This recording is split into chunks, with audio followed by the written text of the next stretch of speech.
everybody, and happy Wednesday. Happy Wednesday. Father's Day off.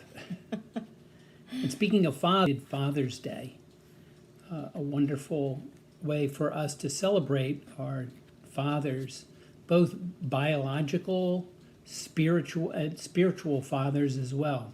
Whether you're a godfather, an uncle, or even a mentor for someone as a man. It's an important aspect, and I'm glad that we get to celebrate that. And of course, in this year of St. Joseph, very special year of St. Joseph, we remember that St. Joseph as well was a father. He was a spiritual father. Although he wasn't Jesus' biological father, he was his father. And so it's important for us a good thing for us to remember about that. In this year of St. Joseph, earlier we talked about doing consecrations to St. Joseph. And we actually had in the church, we had some of these books to help make the consecration to St. Joseph. And perhaps either they sold out of the books, or you didn't get them in time, or maybe you're just not quite sure what it's all about. Wanted to share a little bit about St. Joseph, particularly when it talks about him being a father. The book itself is set up very well. You don't even have to do the consecration if you don't want to. It's very easily readable as well.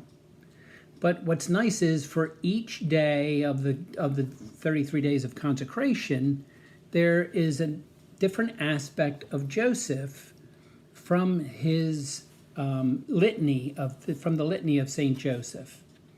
And then it goes there. In addition to that, there's some further information about other details or things about what many of the saints and mystics have written and have learned about Saint Joseph and have shared with us as well. So I thought I would take the one aspect, and that's the one of him being the foster father of the Son of God. And there's a quote here from the Venerable Joseph Minzenti. The position of Saint Joseph as husband and foster father gives witness to the dignity of fatherhood. Okay, so there's a great aspect of that. And Christians use many terms to describe the fatherhood of St. Joseph. He is called the legal, putative, spiritual, virginal, and foster father of Jesus. While none of these titles is found in the New Testament, they are all legitimate ways of describing St. Joseph's fatherhood. Of these titles, foster father is the most common. The reason it is the most common title is that the naming of a child in ancient Jewish custom was the legal responsibility of the father. St. Albert the Great said, "Although you, St. Joseph, are not necessary for the child's conception and birth, nevertheless, you will be necessary for his sustenance, and your first care will concern his name." St. Joseph's legal responsibility of naming the Christ child was given by God when the angel revealed to St. Joseph that he was not to be afraid to take Mary and the child in her womb into his home and under his care. St. Joseph's role of naming the Savior is an extremely important one. It is meant to signify to the world that St. Joseph is the legal father of Jesus. St. Peter Julian Emard said, "St. Joseph's dignity springs from his privilege of being the legal father of the incarnate Son of God. Here then is a man whom the Son of God calls Father, one whom he," meaning Jesus, "serves and obeys, and before whom he kneels for a paternal blessing. So St. Joseph's role as the foster father of Jesus might come across as something merely contractual, but the Latin provides us with a deeper insight into St. Joseph's title or role. In Latin, the title given to St. Joseph to signify his role as foster father is, and forgive me if I butcher the Latin here, Filii Dei Nutrici. Literally, it means nurturer of the Son of God. As you can see, the title foster father is a very poor translation from the Latin original. Calling St. Joseph the foster father of Jesus is valid, of course, but it needs to be emphasized that St. Joseph's fatherhood was more than a legal fatherhood. St. Joseph's fatherhood was an authoritative, affectionate, faithful, and everlasting fatherhood.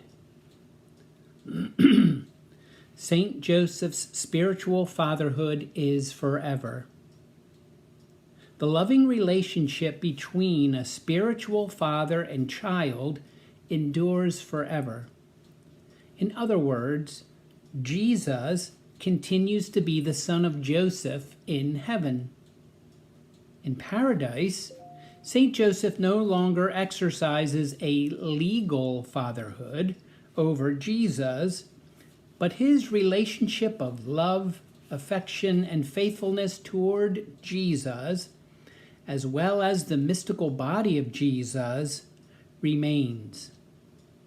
Unlike marriage, where the relationship does not remain into eternity, St. Joseph's spiritual fatherhood over Christ and his mystical body endures forever. Spiritual fatherhood, like spiritual motherhood, endures forever. Were this not the case, the Church would need to cease invoking Jesus as the son of Joseph. The Church would also be required to cease invoking Mary, who is in heaven, as our spiritual mother. St. Joseph will always be our spiritual father. What is valid for Jesus is valid for you and me. St. Joseph is forever your spiritual father. As he took care of Jesus while on earth, St. Joseph will take care of you on your earthly pilgrimage. St. Joseph is your loving provider, educator, and protector. When your life on earth is over, St. Joseph will continue to be your father, not on an earthly level, but on a spiritual level. In heaven, you will forever be known as a child of St. Joseph. St. Ephrem the Syrian, who was a deacon, said, "No one will ever be able worthily to praise Joseph, whom thou, O true only begotten Son of the eternal Father, hast deigned to have for thy foster father." So you can see it's important, the responsibility of being a father is important, certainly for biological fathers, but also for spiritual fathers. And one of the things, we talked about going back to this, and we've both done the consecration to St. Joseph. So we've been through this book. But one of the things that struck me, when you think about Joseph being married to Mary and as the father of Jesus, was the author, which in this case is Father Donald Calloway, addressed the age of Joseph. And I thought this was really, really interesting. He talks about him as being the young husband of Mary. And he points out that the Catholic Church actually has no formal official teaching on the age of St. Joseph. You're free to believe that he was an old man when he married Mary, if you want to, and you're also free to believe that he was a young man. Father Calloway says that personally, he finds it very hard to believe that St. Joseph was an old man. One, if you look at the titles that are given him in this litany, the chaste guardian of the Virgin, model of workmen, terror of demons. These are kind of descriptions of someone who you would think would be young and strong, not really an elderly man. And I thought it was interesting, Mother Angelica, EWTN, if you've watched that station, you would know Mother Angelica. She actually founded EWTN, but she had a show on there for many, many years. And she would take call-in questions. And a viewer had called in and asked her, do you think St. Joseph was old or young? And you can picture, if you know her, watched her at all, you can picture her responding. She said, well, my dear, that's a good question. There is no official church teaching, as we said, on whether or not St. Joseph was old or young. But I prefer a young Joseph. All I know, sweetie, is old men don't walk to Egypt. And the author goes on to point that, when Jesus was young, Joseph was told in a dream to take Mary and the child and flee from Bethlehem and go to Egypt. And that is not an easy walk. And if we've been to the Holy Land. So if you've been there, you know the terrain. And so the terrain is not at all easy. He also had to go to Bethlehem from Nazareth, when Mary was pregnant. And that would have been about 80 miles. So again, another, treacherous walk. And then also, the author points out that they were, and the story in the Bible of the finding of the child Jesus in the temple, where they were making the pilgrimage to the temple, they would do that 3 times a year. And again, that was, I think it was 80 miles one way. So, not, it just, doesn't, would be very difficult for an older man to do that. But I just wanted to read one more little section on this, and I would encourage you, if you have the book, to, or if you're enticed to get the book, as Deacon said, there's so many insights into St. Joseph. So even if you just want to read through those, or, pick it up time to time and look at those. But St. Jose Maria Escriva says, I don't agree with the traditional picture of St. Joseph as an old man, even though it may have been prompted by a desire to emphasize the perpetual virginity of Mary. I see him as a strong young man, perhaps a few years older than Our Lady, but in the prime of his life and work. So Fulton Sheen goes on and talks about this a little bit, and points out again that, this idea that a lot of our artwork, over the centuries depicts St. Joseph as an old man. And so, why do you suppose this is? So Fulton Sheen, part of what he writes is, he says, most of the statues and pictures we see of Joseph today represent him as an old man with a gray beard, one who took Mary and her vow of perpetual virginity under his protection with somewhat the same detachment as a doctor would pick up a baby girl in a nursery. And again, Fulton Sheen has a wit about him. We have, of course, no historical evidence whatsoever concerning the age of Joseph. Some apocryphal accounts picture him as an old man. Fathers of the church after the 4th century followed this legend rather rigidly. But when one searches for the reasons why Christian art should have pictured Joseph as aged, we discover that it was in order better to safeguard the virginity of Mary. Somehow the assumption had crept in that senility was a better protector of virginity than adolescence.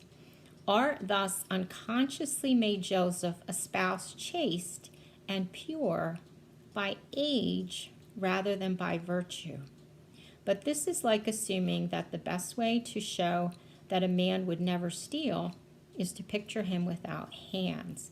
And he goes on to elaborate on this point. And there's another section which talks about, and perhaps it's in this section. Yeah, no, there's another section. Thank you. Which references Joseph as the virginal father of Jesus, in which the author presents a case that in addition to Mary taking a vow of virginity, perpetual virginity, that Joseph also was a virgin and remained so.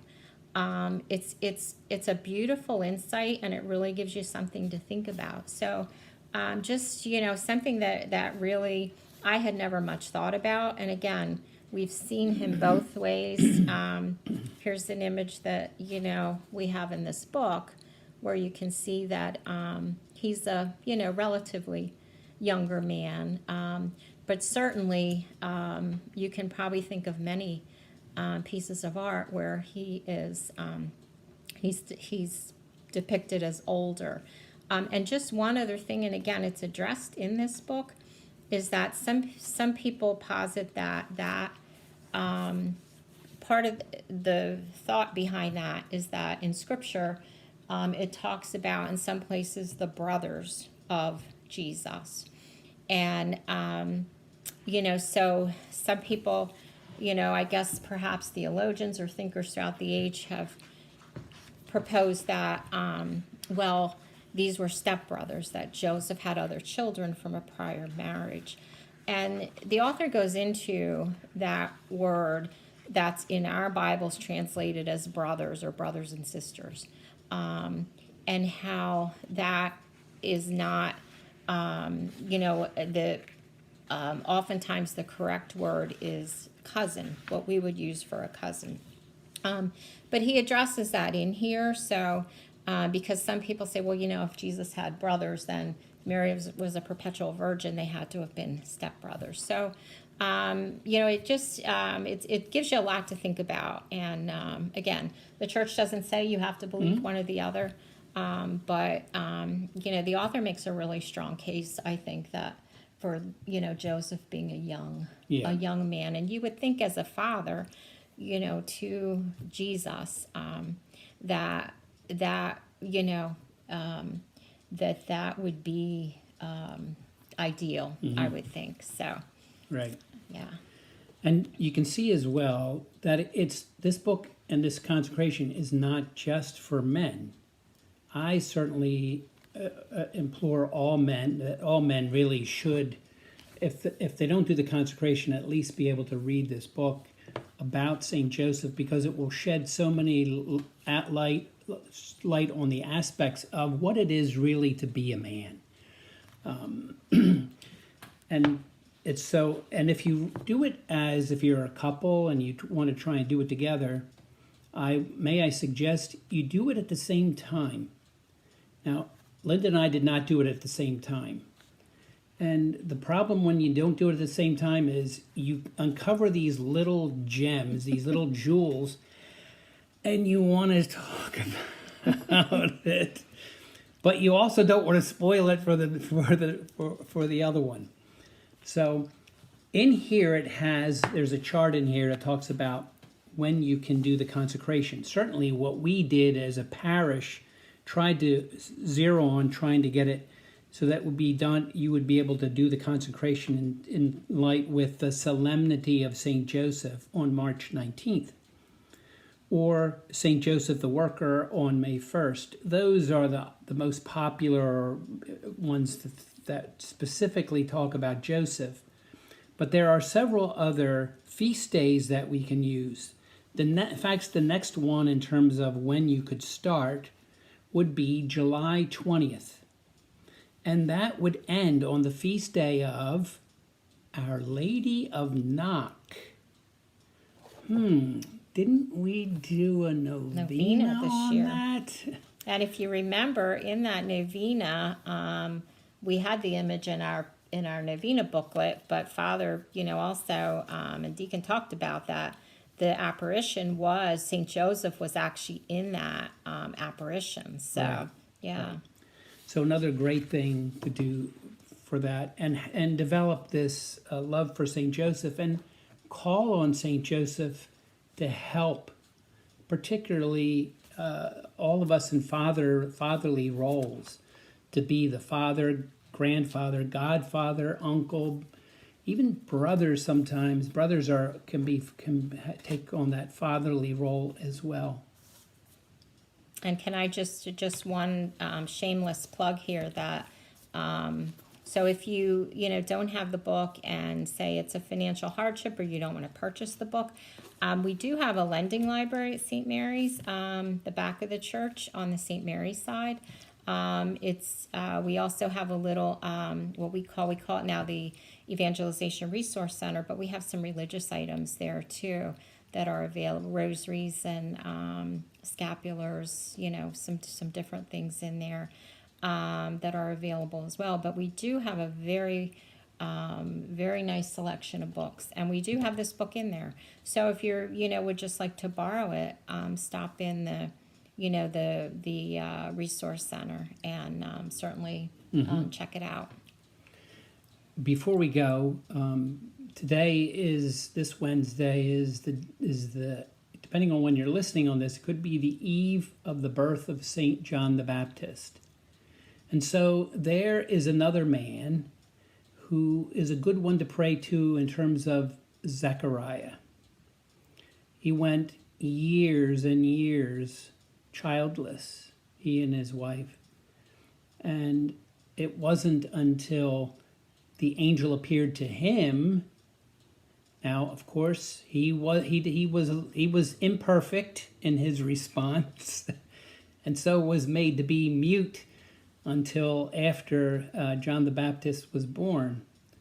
But another good saint to pray to in terms of helping, particularly if that is an area in which perhaps maybe you struggle or have struggled, or maybe you've gone out and adopted children and things like that. Zechariah is a good one to pray to as well, to ask for his help in being the father that you need to be.